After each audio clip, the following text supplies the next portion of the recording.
નમસ્કાર, હું છું જીતેશ સખરેલિયા. તો પહેલાંને બધાને રામ રામ, જય શ્રી રામ.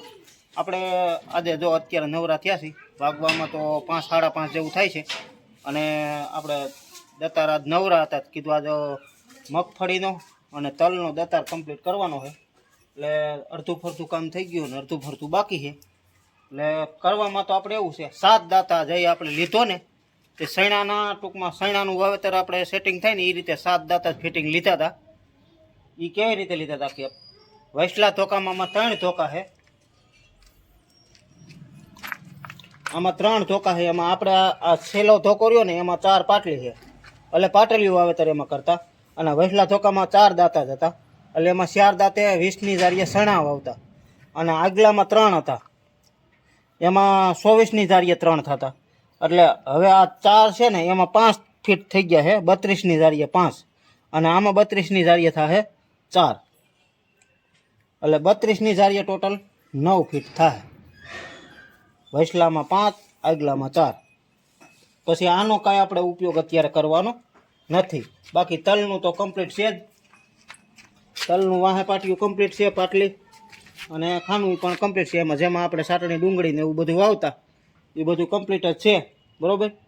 તો આગળ તમને હું બતાવ્યું કે આમાં આખું છે ને સ્લાઇડ જ છે. ખાલી જો આ બોલ ઢીલા આપણે કરીએ ને, આ બોલ ઢીલા કરીએ એટલે આખો દાંતો આપણે આમનો લેવો છે. અત્યારે આ જારી મેળ નથી, નકર બીજી વણણીઓમાં છે ને ખાસ કરીને આખો દાંતો કાઢવો પડતો હોય, બધાય બોલ ખોલીને કાઢવો પડતો હોય. આમાં કાઢવો નથી પડતો. આમાં જો હાવ ઈજી આ રીતે આમ જો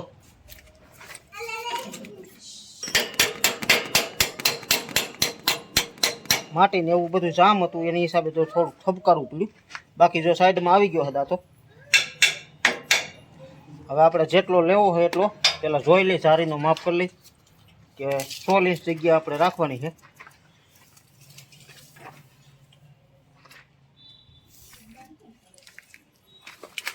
અહીંયા 32 થઈ ગયું. આપણે વૈસલા સેન્ટરથી માપીને એટલે અહીં 32 થઈ જવું જોઈએ. અહીંયા પરફેક્ટ આ 32 છે.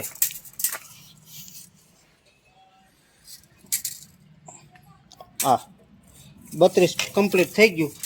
અને પછી આપણે આનું સેન્ટર માપવાનું છે, એટલે એને ત્યાં 16 રાખવું જોઈએ. જ્યાં 16માં સેજ ફેર છે એટલે થોડોક આને આમનો કાઢવો જોઈએ. પહેલાં આ વૈસલી લાઈન કમ્પ્લીટ કરી લઈ. આપણે જા ભેગા દાંતા આવ્યા જ હતા, એટલે 2 દાંતા ફિટ કરવા પડ્યા. હાથ તો હતા જ આપણે, હાથ આપણે એ સૈણાનું સેટિંગ હતું, મેં આગળ તમને વાત કરી એ રીતે. એટલે હવે આપણે મગફળી આમાં વાવી હોય, માની લો રોહિણી વાવવી હોય કે પછી 37 નંબર વાવવી હોય કે પછી 24 નંબર વાવવી હોય, ઉનાળુ મગફળી જેટલી થતું જે 9 વાયરે વાવેતર થતું હોય એમાં 5 આયરે કરવું હોય તો થાય. કોઈને મગ વાવવો હોય, કોઈને અડદ વાવવો હોય, કોઈને 4 આયરે વાવવો હોય, બરાબર, કોઈને 5 આયરે વાવવો હોય, તો એ બધું આપણે આમાં સેટિંગ થઈ જાય. એ રીતે ગોઠવણી બધી હું કરું છું, બરાબર. એટલે મગ વાવવો હોય તો હાલે, પછી અડદ વાવવો હોય તો હાલે, પછી મગફળી વાવવી હોય તો હાલે, અને તલ વાવવો હોય તો હાલે. એક જ ઓયણીમાં બધું ટૂંકમાં વાવેતર થઈ જાય ને એ રીતની આખડી ગોઠવણી હું કરું છું. પછી બાજરો વાવવો હોય તો આમાં થોડો ઘણો ફેરફાર કરવો પડે, બરાબર. તો એ રીતે જ આખી સેટિંગ જો હું કરું છું. બાજરો આપણે 24ની જારીએ 3 દાંતે વાવવો હોય તો એ આ વૈસલા ધોકામાં કરવું પડે. આગલામાં તો નો સેટિંગ આવે એમાં, કારણ કે 5 છે એટલે આ દાંતાને થોડોક આમનો લઈ લઈ અહીંયા, એટલે 24ની જારીએ થઈ જાય આ દાંતો, અને આ બંધ થઈ જાય, ઓલો બંધ થઈ જાય, ઓલાને થોડોક અંદર લઈ લઈ એટલે 24ની જારીએ બાજરીનું વાવેતર ઘણું થાય છે અમારે અહીંયા. પણ ઓણ તો એટલું ખાસ ઉનાળુ વાવેતર એટલું બધું નહીં થાય. પણ હવે જોઈ શિયાળું વાવેતર નીકળે, ધાણા અગાઉના જે નીકળે, ડુંગળીવાળા ખાલી થાય એ નીકળશે. એમાં વાવેતર તો થાય પણ વર્ષ જેટલું નહીં એમ. પણ તોય છતાંય જે કાંઈ આવે એ આપણું ગ્રાહક હોય એટલે તો તૈયાર તો કરવું જ પડે, એમાં તો હાલે નહીં. એટલે જો એ બધી તૈયારીઓ હાલે. એટલે આ દાંતો તો આ રીતનો જ આવે, હાવ ઈજી. કારણ કે અમારે તો અહીંયા હાલે છે. પછી આપણે સારી ફેર કરી હોય ને એટલે 1 દિવસ આપણે હાકીને 10-15 વીઘા, એટલે આપણે ટૂંકમાં હે ને બીજે દી સવારે પાનું મારી દેવું પડે. પાનું એટલે જરા તરા ઢીલું થયું હોય એટલે એ આપને ખબર પડી જાય કે ભાઈ આ છે ઢીલો થયો હોય, બરાબર. એટલે એને ટાઈટ કરી દે એટલે વાંધો નથી આવતો. 2 દિવસ આવી રીતે ધ્યાન રાખી એટલે પછી વાંધો ન આવે. પછી તો કદાચ એમને તમે હાઈકા રાખો તો વાંધો ન આવે. પછી ક્યાંક એવી પથરાળ જમીન આવે ને તો દાંતાને ઓલું થયું હોય વધારે પડતું, પથ્થરવાળી જમીનમાં આપણે વાવવા ગયા હોય ને ક્યાંક થયું હોય તો પછી એને થોડોક ટાઈટ કરવો પડે. કારણ કે એ દાંતો છે તે હલતો હોય એટલે આપણને ખબર પડી જાય કે ભાઈ આ દાંતો હલે છે, એને આપણે વ્યવસ્થિત પાના હું અહીંયા ટાઈટ કરી દઈ. બાકી બીજું આમાં કાંઈ વાંધો નથી આવતો. ખાસ એક વસ્તુ નહીં છે, સ્લાઇડ છે એટલા માટે ધ્યાન તો રાખવું જ પડે, નકર પાટલા હાકડા પોરા થઈ જાય. જો તમે ધ્યાન ન રાખો ને તો હાકડા પોરા પાટલા થઈ જાય. હવે છે ને આપણે આને ફિટ કરવાનું એક દાંતો રહ્યો છે, પછી ઉપલી લોટરું એટલું ફિટિંગ કરવાનું બાકી રહ્યું છે. તો આ દાંતો સડાવવામાં આ રીતે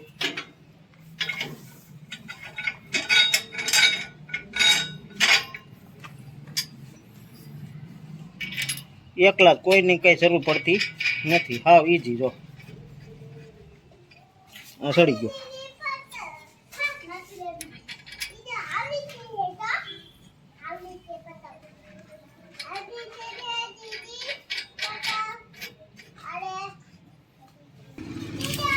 હવે જારીનું માપ કરી લઈ. જારી કમ્પ્લીટ થઈ ગઈ. આ 5 પાટલા ટૂંકમાં આગલા 4 એટલે 5 પાટલા સિરાઈ ગયા એટલે 9 દાંતે થઈ ગયા. એટલે હવે આને આપણે બોલ ટાઈટ કરવાના રહ્યા. બાકી ફિટિંગ એકદમ કમ્પ્લીટ થઈ ગયું. આને કંઈ બતાવવાનો પડે, આ એમને રહ્યા.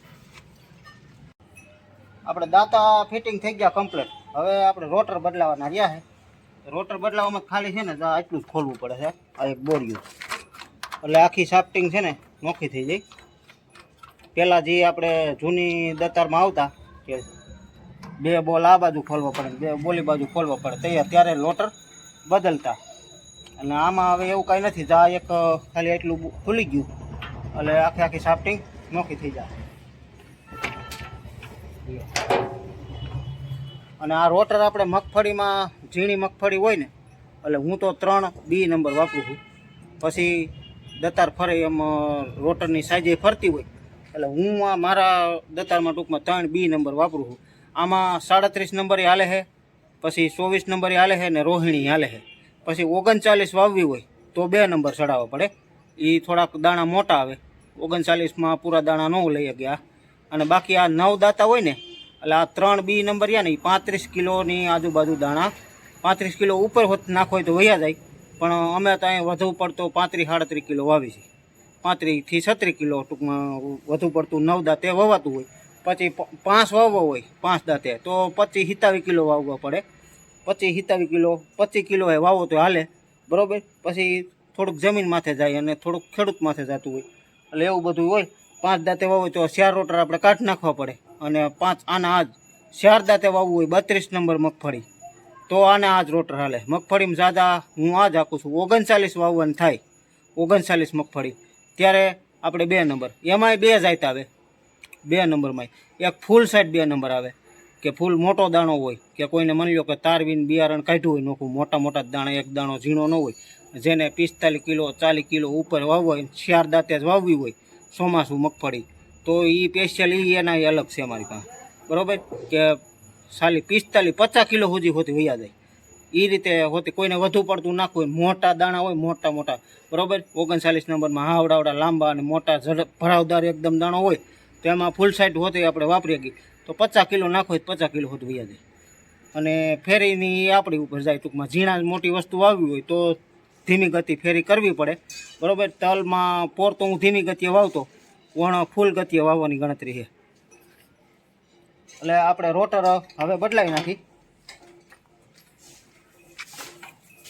પછી રોટર જેટલા હાંકવા હોય ને એટલા, બાકીના જગ્યાએ આ જગ્યાએ રોટરની જગ્યાએ આ સ્લીવ આવે, આ સ્લીવ ચડાવી દેવાની. અને અહીંયા જે આપણે પાઇપ હોય એની જગ્યાએ બૂસ મારી દેવાનું એટલે જ્યાંથી કોઈ ખોટું બિયારણ ન જાય.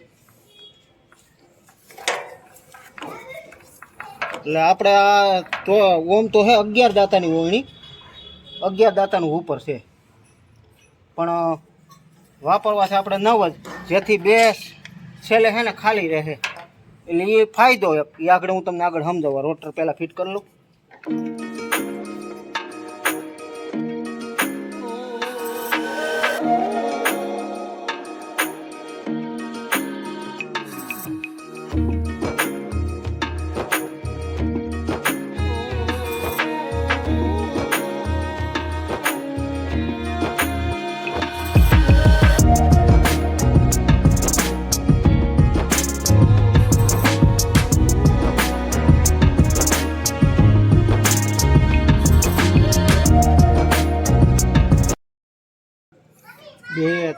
6, 8 ને 9 9 રોટર આવી ગયા.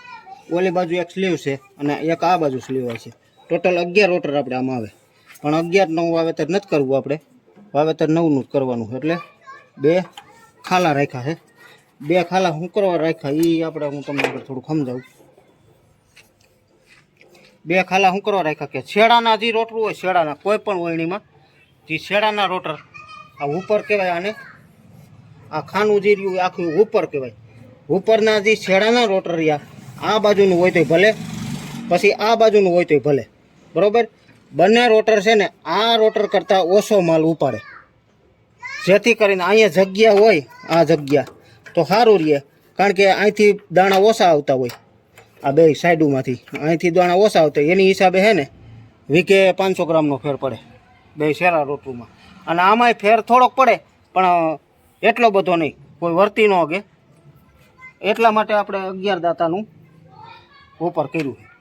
કાયદેસર વાવેતર તો આપણે 9 દાંતાનું જ આમાં થાય, પણ 11 દાંતાનું એટલે આપણે કર્યું છે કે બે શેડે એક એક ખાલી રહી. એ પછી હું તમને વાવતા હોય ત્યારે હોતી ઘણું સમજાવે કે આગળ પડતું શું આપણે કરવું જોઈએ, બરાબર. તો જો આ સ્લીવ હતી એ આપણે નીકળી ગઈ છે. બાકીના રોટર બધા કમ્પ્લીટ જો અત્યારે ફિટ થઈ ગયા, તમે જોવો એમ. જો આપણે શેને નથી ઉતારવી પડ્યા, જો બધા એક સરખા ફિટિંગ થઈ ગયા રોટર. આપણે એક જ બોલ ખોલીને ઓલો એટલે એ જી હાવ રોટર ખુલી જાય છે અને ઘડીકમાં પાછા ફિટ થઈ જાય છે. બાકી નકર ઘણાને આ શેને ઉતારવી પડતી હોય છે. આ શેને ઉતારવી પડે, પણ આમાં નથી ઉતારવી પડતી. શું કરવાનું, આખી સાફ્ટિંગ આમની બારી આવે. હવે જો આને કાંઈ ન થાય, ઓલી બાજુ નટ સડી ગઈ એટલે આખું થઈ ગયું પેક. અને હવે આપણે વાવેતર કરવા ટાણે છે ને એક આ બાજુ શેડાનું ખાલું છે, આ બંધ છે, અહીંયા બૂસ મારી દેવાનું, અહીંયા બૂસ મારી દેવાનું. અને આમાં જે કાંઈ હોય એ કાઢી લેવાનું. પહેલાં વ્યવસ્થિત ફરક ચેક કરી લેવાના કે આમાં શું છે. બાળકો અત્યારે ઓયની ઘરે પડી હોય તો બાળકોએ કંઈક રૂ છે, કોઈ પાંદડા છે, એવું કંઈ નાખ્યું હોય તો એ પહેલાં ચેક કરી લેવાની વ્યવસ્થિત.